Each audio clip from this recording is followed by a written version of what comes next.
Hello students, आज हम फिर क्लास 12 का चैप्टर नंबर फर्स्ट जीवो में जनन को लेकर आ गए। कुछ टॉपिक एक टॉपिक जो बच गया तो उसका आज क्लियर करते हैं। हम लोग पिछले क्लास में निषेचन को देख लेते हैं, आखिर निषेचन क्या होता है, आंतरिक निषेचन और बाह्य निषेचन को भी देख लेते हैं। आज हम लोग देखेंगे कि निषेचन पश्च घटनाएं किसे कहते हैं, ठीक है, निषेचन के बाद क्या होता है, निषेचन पश्च घटनाएं किसे कहते हैं, और भ्रूणोद्भव क्या होता है, और युग्मनज क्या होते हैं। युग्मनज हालांकि पिछले क्लास में बता दिए थे कि युग्मनज क्या होता है।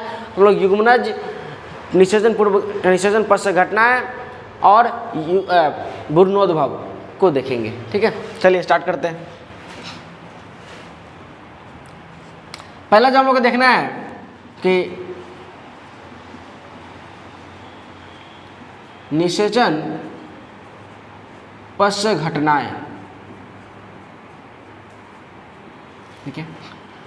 तो निषेचन पश्च घटना आखिर होता क्या है समझिएगा। निषेचन पश्च घटनाएं किसे कहते हैं, निषेचन पश्च घटनाएं क्या होता है। देखिए, निषेचन करने के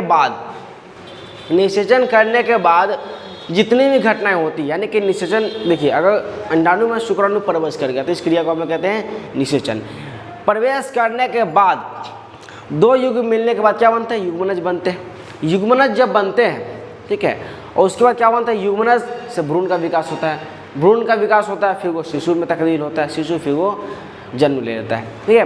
तो ये क्रिया होता है कौन, निषेचन के बाद की क्रिया होती है। इसको हम कहते हैं निषेचन पश्च घटनाएं, निषेचन की बाद की क्रिया, ठीक है। इसे हम लोग देखते हैं। उसके बाद हो गया निषेचन पश्च घटनाएं। दूसरा समझिए, दूसरा जो है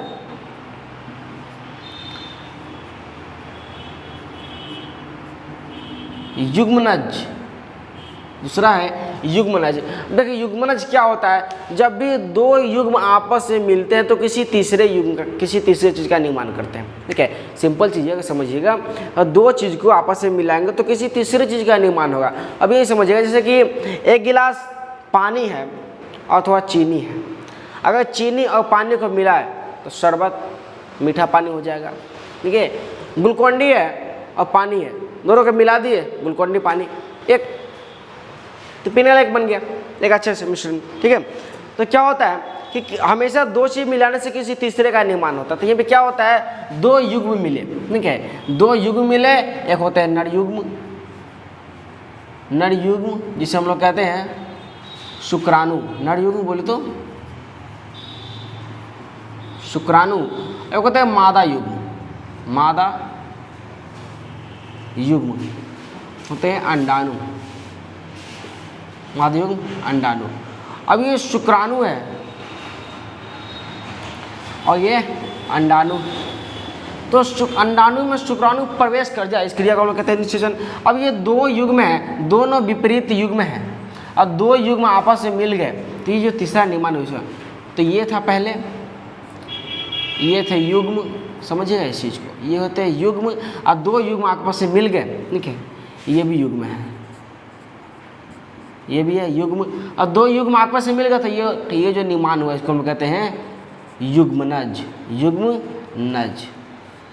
दो युग्म के मिलने से किसी तीसरे चीज़ का निर्माण होता है उसको हम कहते हैं युग्मनज। लेकिन दो युग्म के मिलने से किसी तीसरे विकार का निर्माण होता है उसको हम कहते हैं युग्मनज, ठीक है। युग्मनज हमेशा दो युग्म को मिलकर के, दो युग्म का मेल को हम कहते हैं युग्मनज, ठीक है। आगे समझते हैं। फिर होता है युग्मनज, ये हालांकि पिछले क्लास में इसे समझा दिए थे, जो लोग वीडियो नहीं देखे वो जाके वीडियो देख ले, लिंक डिस्क्रिप्शन में दिया हुआ है, ठीक है। तीसरा बोला भ्रूणोद्भव।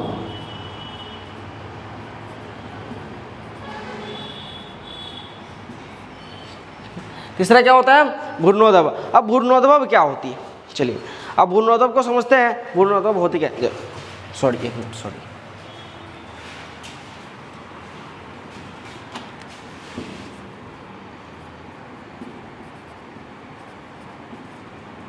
भ्रूणोद्भव। भ्रूणोद्भव आखिर होता क्या है, भ्रूणोद्भव की क्रिया क्या होती है। देखिए, भ्रूण बनने के पूरी प्रक्रिया भ्रूणोद्भव कहलाती है। अब भ्रूण कैसे बनते हैं समझिए इस चीज़ को, चलिए समझते हैं भ्रूण कैसे बनते हैं। भ्रूण बनने की सारी प्रक्रियाएं, भ्रूण बनने की सभी प्रक्रियाएं भ्रूणोद्भव कहलाती है, ठीक है। यानी कि जब युग्मनज का निर्माण हो गया, युग्मनज के बाद शिशु का जो निर्माण होता है, इसके बीच में जो भ्रूण बनते हैं, भ्रूण, उसको हम लोग कहते हैं भ्रूण बनने की पूरी प्रक्रिया को कहते हैं भ्रूणोद्भव। ठीक है, अब वो तब तक, वो भ्रूण कब तक है, कोई भी शिशु जब वो पेट में, गर्भ में, जब कोई, अगर कोई बच्चा है जो कि गर्भ में पल रहा है, तो वो भ्रूण कब तक है, समझिए, तो वो भ्रूण तब तक है जब तक वह अपने माँ के गर्भ से बाहर नहीं आ जाता। जब तक वो गर्भ में है तब तक वो भ्रूण ही कहलाएगा। जब तक वह गर्भ में है जब तक वो भ्रूण ही कहलाएगा। अगर एक दिन भी बचा हुआ है, 1 घंटा भी बचा हुआ है, तो भी वो भ्रूण ही है, वो शिशु नहीं है, वो भ्रूण कहलाएगा। जब बाहर आ जाएगा तब वो शिशु कहलाएगा। ठीक है, अब देखिए भ्रूणोद्भव। ठीक है, भ्रूणोद्भव में क्या होता है, अब यहीं पे भ्रूणोद्भव में क्या होता है, 2 युग्म यहाँ पे युग्मनज मिले और युग्मनज से बन गया, वो युग्मनज यही विकास क्या होता है, बन गया भ्रूण। ये बन गए भ्रूण। अब भ्रूण बन गए, युग्मनज से क्या बन गया, भ्रूण। अब भ्रूण बन गए। अब भ्रूण के अंदर क्या होता है, तो ये कोशिका विभाजन, इसमें क्या होते हैं, कोशिका विभेदीकरण। इसमें क्या होते हैं, कोशिका विभेदीकरण। कोशिका विभेदीकरण क्या होता है कि इसमें कोशिका विभाजन होते, बहुत सारे कोशिकाएं बनना शुरू हो जाते हैं इसके अंदर से। ठीक है, तो बहुत सारे, हालांकि पिछले चैप्टर में, पिछले कक्षा में आप लोगों ने पढ़ा होगा कि कोशिका जो विभाजन होती है, बहुत सारे कोशिकाएं मिलकर के किसी अंग, बहुत सारे कोशिकाएं मिलकर के किसी ऊतक का निर्माण करते हैं। ठीक उसी प्रकार से यहाँ पे भी क्या होता है कि यहाँ पे भ्रूण के अंदर क्या होता है, बहुत सारे कोशिकाएं बनते हैं, बहुत सारे कोशिकाएं विभाजन होते हैं, जिसको हम कहते हैं कोशिका विभेदीकरण। इसको हम कहते हैं कोशिका विभेदीकरण। अब बहुत सारे कोशिका विभाजन हो गए, बहुत सारे कोशिका बन गए। अब बहुत सारे कोशिका बन गए तो बहुत सारे कोशिका का बनने के बाद क्या होते हैं, बहुत सारे कोशिका को मिला करके एक ऊतक बनाई जाती है, एक ऊतक बनते हैं जिसको कहते हैं टिश्यू इंग्लिश में। अब ये ऊतक, अब बहुत सारे ऊतक बने, बहुत सारे ऊतक बने। अब बहुत सारे ऊतक को मिला करके बनते हैं एक अंग, कोई अंग बनते हैं, जैसे कि हमारे आँख हो गए, कान हो गए, नाक हो गए, मुंह हो गए, हाथ हो गए, छोटी आंत हो गई, बड़ी आंत हो गई, किडनी हो गया, हार्ट हो गया, लीवर हो गया, जितने भी चीज़ है, जितने भी अंग है वो सारे अंग बन जाते हैं। पहले कोशिका, बहुत सारे कोशिकाएं बने, उसके बाद बहुत सारे कोशिकाओं से एक ऊतक का निर्माण हुआ। अब बहुत सारे ऊतक मिलकर के किसी अंग का निर्माण किए, और जब पूरे अंग जब निर्माण हो गया, जब पूरा अंग का जब निर्माण हो गया तो जो पूरा सिस्टम बन गया उसको हम कहते हैं पूरा अंग तंत्र तैयार बन के हो गया। पूरे को जोड़ दिए, अंग तंत्र हो गया। जब पूरा अंग तंत्र हो गया, ये क्या हो गया, बहुत सारे अंग को जोड़ दिए, अब सारे को इकट्ठित कर दिए, वो हो गया हमारा अंग तंत्र। अंग तंत्र हो गया, सारे अंग बन के तैयार।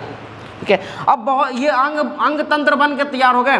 जब अंग तंत्र जब सज गए, अपने जगह पर सब लग गए, तो उसके बाद किसी शरीर का विकास हो जाता है, किसी जीव का विकास हो जाता है। यहाँ समझिएगा, सेम इसी प्रकार से क्या होते हैं, ये होते हैं भ्रूणोद्भव। भ्रूणोद्भव में यही क्रिया होते हैं, भ्रूण बनते हैं। भ्रूण में कोशिका विभाजन होती है, अत्यंत बहुत ज़्यादा मात्रा में कोशिका विभाजन होती है, कोशिका विभाजन होता है। उसके बाद कोशिकाओं, बहुत सारे कोशिकाओं से मिलकर के एक ऊतक बनता है, बहुत सारे ऊतक से मिलकर के एक अंग बनता है, बहुत सारे अंग मिलकर के पूरा अंग तंत्र बनाते हैं, और अंग तंत्र से किसी शरीर का निर्माण हो जाता है। अगर अंग तंत्र सभी इकट्ठे हो गए एक जगह पे, सब व्यवस्थित हो गए, तो वो किसी शरीर का निर्माण कर लेते हैं, ये हो गए भ्रूणोद्भव। उसके बाद हम लोग देखते हैं क्या कि ये जो भ्रूण, जो शिशु जो जन्म ले रहा है, वो शिशु जो जन्म ले रहा है वो किस जीव से है, वो अंडप्रजक है या सजीव प्रजक। जीव 2 प्रकार के होते हैं। वो जन्म ले रहा है तो क्या होता है, 2 प्रकार से होते हैं। जन्म ले रहा है तो 2 प्रकार से होते हैं, या तो जीव, प्राणियों को हम लोग देखते हैं, हम लोग प्राणियों को देखते हैं कि वो प्राणी जो जन्म दे रहा है वो अंडप्रजक है या सजीव प्रजक है। अंडप्रजक है या अंडप्रजक का मतलब होता है वो जो कि अंडे देते हैं, डायरेक्ट बच्चे को जन्म नहीं देते हैं। वैसे होता है जो कि डायरेक्ट बच्चे को जन्म देते, जो कि अंडे देते हैं, उसको हम कहते हैं अंडप्रजक। जैसा कि सरीसृप वर्ग के जितने भी जीव होते हैं, ठीक है, और भी वर्ग हो गए जो कि अंडे देते हैं। अब अंडे देते तो उनके पेट में तो बच्चा नहीं पल रहा है, अंडा बन गया, ठीक है। अब वो अंडे को जन्म दिए, अंडा सही से बाहर निकल गया, अंडा क्या हो गया, एक अंडा बना और सही से बाहर निकल गया और बाहर बच्चा तैयार हुआ। अंडे के अंदर एक बच्चा तैयार होता है। कैल्शियम युक्त एक आवरण बनी रहती है इसके अंदर, कैल्शियम का एक आवरण बने रहते हैं, इसके अंदर से एक शिशु तैयार होते रहता है, एक नन्हा जीव पनपते रहता है, एक नन्हा जीव तैयार होते रहता है और वो शरीर से बाहर तैयार होता है और अंडे के अंदर तैयार होता है। इसलिए उसको हम कहते हैं उस जीव को कहते हैं हम लोग अंड प्रजक जीव। और वो जीव जो कि अपने माँ के गर्भ से पूरा तैयार होकर जो जन्म लेता है उसको हम कहते हैं सजीव प्रजक जीव। ठीक है, अब अंड प्रजक का जैसी बात करते हैं यहाँ पे, अब उसको नोट करना चाहे तो नोट कर सकते हैं, इसको स्क्रीनशॉट ले लीजिए। चलिए आगे समझते हैं। तो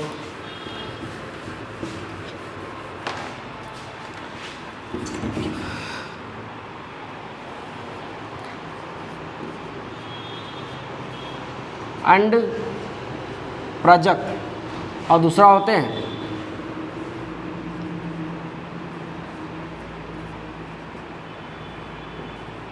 सजीव प्रजक। ठीक है, अंड प्रजक वैसे जो अंडे देते हैं, अंड प्रजक वैसे जीव जो अंडे देते हैं उसे हम कहते हैं अंड प्रजक, और सजीव प्रजक वैसे जो कि बच्चे को जन्म देते हैं उसे हम कहते हैं सजीव प्रजक। Simple, complete. ठीक है, अब यही चीज अब पैरों में युग्मनज भ्रूण का निर्माण कहाँ होता है? तो पैरों में अंडाशय में होता है, पैरों में अंडाशय में होता है। अब समझिएगा यहाँ पे जो पुष्प जो होते हैं, फूल जो होते हैं, फूल के सपोज मान लीजिए कि एक फूल का पिक्चर बना है। ठीक है, मान लें कि ये क्या है, ये एक पुष्प है, एक पुष्प है। फूलों में जब पादप वर्ग की बात करते हैं, फूलों में जो अंडे तैयार होते हैं, जो युग्मज तैयार होता है वो कहाँ बनता है? तो फूलों में जो युग्मज बनते हैं वो बीजांड में बनते हैं, बीजांड। ठीक है, फूलों में बीजांड में बनते हैं। बीजांड में अंडे युग्मनज, बीजांड में युग्मनज जब तैयार होते हैं, तैयार होने के बाद ये पूरी तरह से जब परिपक्व हो जाते हैं तो इसके जितनी पंखुड़ी होती है, ये जिसको हम लोग दलपुंज कहते हैं, बाहर वाला को हम लोग बाह्य दलपुंज कहते हैं, इसको हम लोग दलपुंज कहते हैं। ये जो पत्ती है जो रंग बिरंगी होती है इसको हम कहते हैं दलपुंज। ये जो बाहर होती है पत्ती इसको हम कहते हैं बाह्य दलपुंज। ये होता है पुष्पासन, ये होता है वृंत। डंटी को हम लोग कहते हैं वृंत, डंटी को हम लोग कहते हैं वृंत। देखिए हम यहाँ पे लिख भी दे रहे हैं, हालांकि आपको सेकेंड नंबर चैप्टर में यही पढ़ना है, सेकेंड नंबर चैप्टर में ये पढ़ना ही है, इसको विस्तार से पढ़ेंगे सेकेंड नंबर चैप्टर में, चैप्टर नंबर 2 में।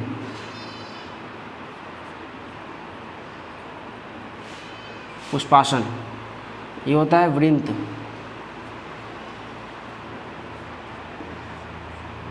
वृंत। ठीक है, क्योंकि वृंत तो डंटी को हम लोग कहते हैं वृंत। ठीक है, तो इसमें क्या होते हैं, बीजांड में क्या होता है, बीजांड में युग्मनज का निर्माण होता है और उसके बाद बीजांड में युग्म जो बोलते हैं अंडे, वो युग्मनज भ्रूण बन के बीज बन के तैयार हो जाता है। वही बीज जब जमीन पर गिरता है तो वहाँ से एक नई पेड़ का, एक नई वनस्पति का निर्माण हो जाता है, वो एक नई पेड़ वहाँ से उग जाता है। उम्मीद है कि ये समझ में आया होगा।